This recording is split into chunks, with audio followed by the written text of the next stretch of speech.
Hey friends, it's Miss Allison. I hope you're doing well. I am here to read our new story. It is called What Do Illustrators Do? I think this is a really fun story. I hope you will like it. If you would like to read along with me, our story starts on page 243 of our Journeys textbook. But if you would just like to listen as I read, that's fine too.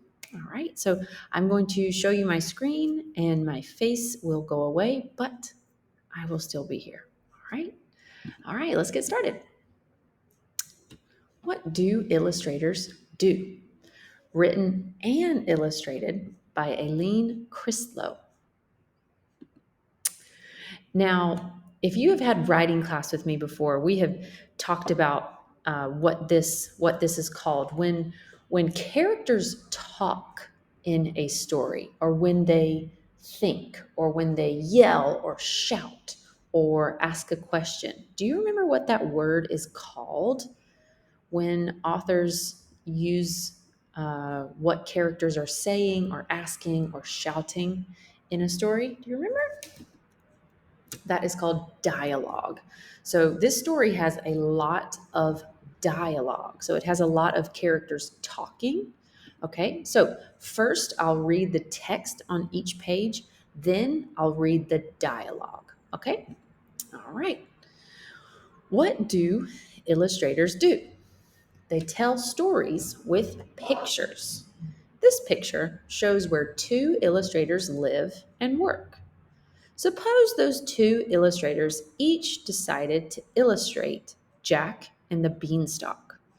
Would they tell the story the same way? Would they draw the same pictures? I'm going to retell and illustrate Jack and the Beanstalk.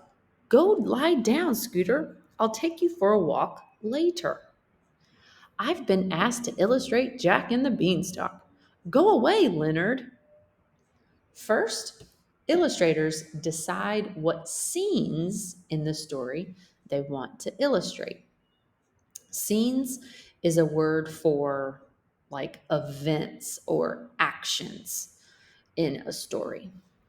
There are so many scenes I want to illustrate, but I need to fit all of Jack and the Beanstalk into 32 pages. That's a tight fit.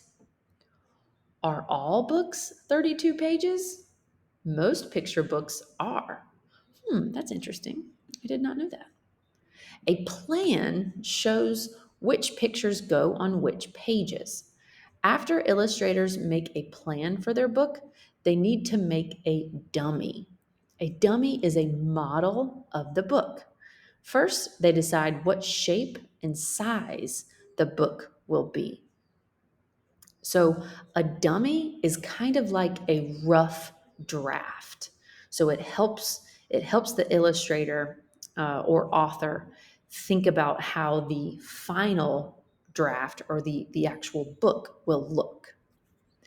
Would you choose a square, vertical, or horizontal dummy?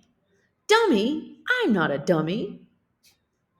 Then they make sketches of the pictures that will go on each page of the dummy.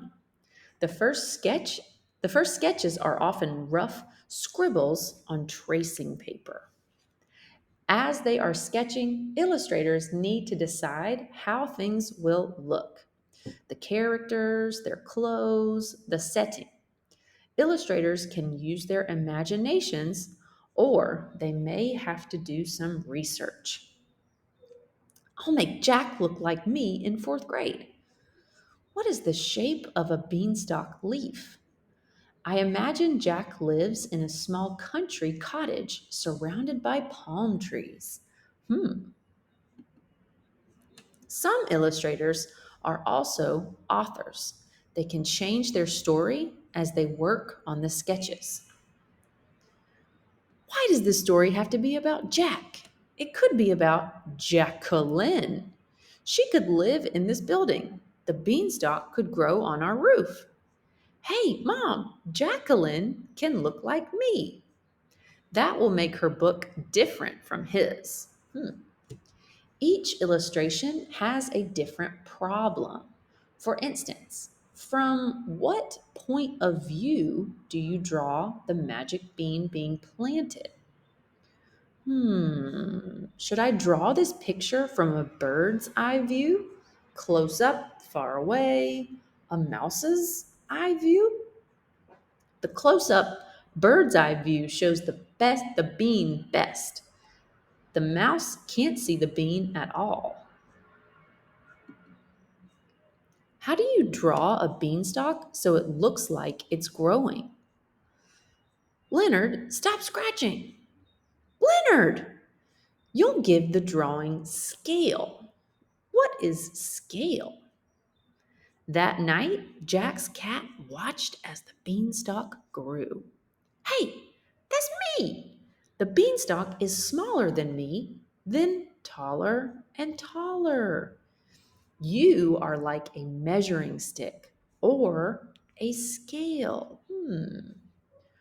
Raised eyebrows, eyes wide open, mouth open. Jacqueline tiptoed across the table. Hurry up, whispered the hen. She never sleeps for long. How would it feel to run across a table right under the nose of a sleeping giant? Illustrators need to draw how their characters feel.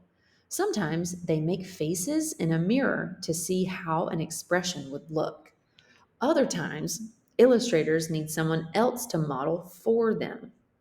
So I did what I told you I was not going to do. I read the dialogue first, and I should have read the text first. So I'm going to read the dialogue one more time. Raised eyebrows, eyes wide open, mouth open.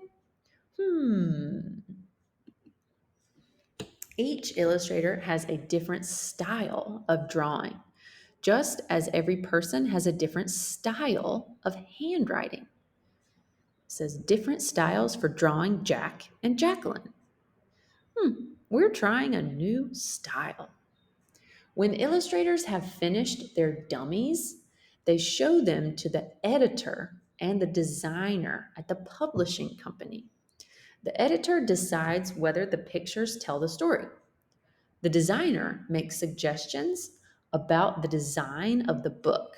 She chooses the typeface for the words and the cover. The typeface is how the words look. I love your illustrations, but Jack looks too old at the end of the book. And on page 21, the giant doesn't look mean enough. Okay, those things should be easy to fix. If she loves his book, why does she want him to change it? She's just suggesting ways to make it better. Illustrators need to decide how they want to do the finished illustrations. They can draw different kinds of lines and textures with different kinds of tools. I'm trying different kinds of lines pencil, pen, brush. They can color their illustrations with paint, pastels, pencils, or crayons. They can do an illustration without any black line at all. Sometimes illustrators throw away their pictures and start again. Sometimes they change colors, or they may change the composition. It can take months to finish all the illustrations for a picture book. Ugh, another messed up picture. What is wrong with these pictures? Beats me. At last, I finished all 32 pages and the cover. It looks great, Mom. Before they are sent to the publisher, they need to be checked to make sure nothing is left out. Oh, except here. You forgot the polka dots on Jacqueline's shirt. Oh, phooey. She also forgot to feed me this morning. Don't worry, once they finish the books, they'll pay attention to us again. He's working on the cover. I'm finished. Me too. Can I see your book? Illustrators often do the cover of the book last. The cover tells a lot about a story. What is it about? Does it look interesting? I like the way your jacket wraps around the book. That's me on the cover. The cover is a clue to how the illustrator will tell the story. Would these covers make you want to read the books? Hmm. Hmm. Your cover is terrific. Jack is escaping right out of the border. Yes, I'm going to read them. Let's celebrate. This illustration tells us how the two illustrators celebrated when they finally finished that work. All that work. The end. All right, friends, that is our story. I hope you enjoyed it, and I will look forward to talking about it with you in class. All right. Have a good day. I will see you later. Bye bye.